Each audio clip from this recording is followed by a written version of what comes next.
ಒಬ್ಬ MP ಅವರು ಕಳಿಸ್ರು ಅವ್ರು ಪಾಕಿಸ್ತಾನಕ್ಕೆ. ಇದು ಯಾಕೆ ಅಂತದ್ದು ಇದರಿಂದಾಗಿ ಈ ದೇಶದ ವಾಸಿಗಳು ಈ ದೇಶದ ಮೇಲೆ ಭಕ್ತಿ ಪ್ರೀತಿದಂಥವ್ರು ಜೊತೆಗೆ ಅನೇಕ ಮುಸಲ್ಮಾನರು ಈ ದೇಶದಲ್ಲಿ ತಮ್ಮ ಜೀವನ ಕೊಟ್ಟಿದ್ದಾರೆ. ಈವನ್ ಈ ಬಾರ್ಡರ್ ಮೇಲೆ ಇವತ್ತು ಇರ್ತಿರುವಂಥ ಯುದ್ಧದ ಸಂದರ್ಭದಲ್ಲಿ ಮುಸ್ಲಿಮ್ಸ್ ಸಾಕಷ್ಟು ತಮ್ಮ ಜೀವನ ಕೊಟ್ಟಿದ್ದಾರೆ. ಅವ್ರ ದೇಶಭಕ್ತಿ ಬಗ್ಗೆ ನಾವು ಪ್ರಶ್ನೆ ಮಾಡೋದಾಗಲಿ ಸುಮ್ಮನೆ ಆರೋಪ ಮಾಡೋದಾಗಲಿ ಎಲ್ಲೂ ತಪ್ಪು, ನಾವು ತಪ್ಪಷ್ಟಲ್ಲ ಅಪರಾಧ.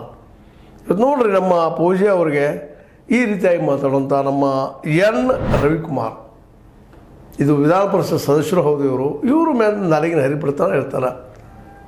ಈಗಾಗಲೇ ನಾವು ನೋಡಿದ್ದೀವಿ ಅಂಥ ಅನೇಕ ಘಟನೆಗಳನ್ನು. ಒಂದು ಸ್ವಲ್ಪ ಏನೋಪ್ಪ ಹೌದು ಇಲ್ಲಿ ಮುಸಲ್ಮಾನರಿಗೆ ಅನ್ಯಾಯ ಆಗ್ಯದಪ್ಪ ಮತ್ತೇನೋ ಆದಾಗ ಏನೋ ಅದ್ರ ಬಗ್ಗೆ ಹೇಳಿದಾಗ ಈ ಮಾತುಗಳು ಕೇಳಿ ಬರ್ತಾಯಿದ್ದಾವೆ. ನಮಗೂ ಸಾಕಷ್ಟು ಟೀಕೆಗಳು ಬರ್ತಾ ಇರ್ತಾವೆ. ಬರಲಿ, ಆ ಟೀಕೆಗಳು ಮಾಡಲಿ, ಅವ್ರು ಇಲ್ಲಂತಲ್ಲ. ಆದರೆ ಅವರ ನ್ಯಾಷನಾಲಿಟಿ, ಅವ್ರ ರಾಷ್ಟ್ರೀಯತೆಯನ್ನು ಪ್ರಶ್ನೆ ಮಾಡುವಂಥದ್ದು ಪ್ರೂವ್ ಮಾಡಬೇಕಾಗ್ತದೆ. ಅದನ್ನು ಪ್ರೂವ್ ಮಾಡೋಕ್ಕೆ ಸಾಧ್ಯ ಇದನ್ನು ಇವರಿಗೆ. ಈ ನಮ್ಮ ಜಿಲ್ಲಾಧಿಕಾರಿ ಫೌಜಿಯಾ ತರನ್ನುಮ್ ಅವ್ರನ್ನ ಪಾಕಿಸ್ತಾನಿ ಯಾವ ರೀತಿಯಾಗಿ ಪ್ರೂವ್ ಮಾಡ್ತಾರೆ ಇವರು? ಏನು ಕಾರಣಕ್ಕೆ ಅಂದರು, ಯಾವ ಕಾರಣಕ್ಕೆ ಅಂದ್ರೆ ಇದನ್ನು?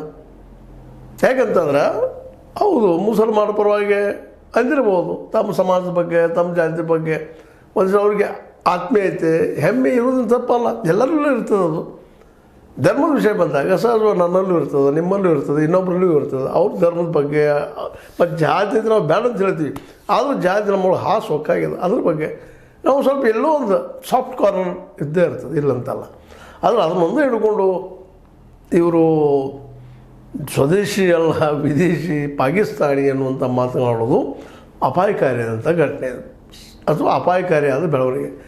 ಎಂದು ಹೇಳಿದ್ನಲ್ಲ ನಿಮ್ಗೆ, ದಿನೇಶ್ ಗುಂಡೂರಾವ್ ಮಿಸಸ್ ಅವರು ಮುಸ್ಲಿಮ್ ಇರೋದರಿಂದ ಅರ್ಧ ಪಾಕಿಸ್ತಾನದವರು ಅಂದರೆ ಏನು ಮಾತನಾಡ್ತಿ ಎಲ್ಲಿ ಹೋಗ್ತದೆ ಇದು? ಆ ಸಂದರ್ಭದಲ್ಲೂ ನಮ್ಮ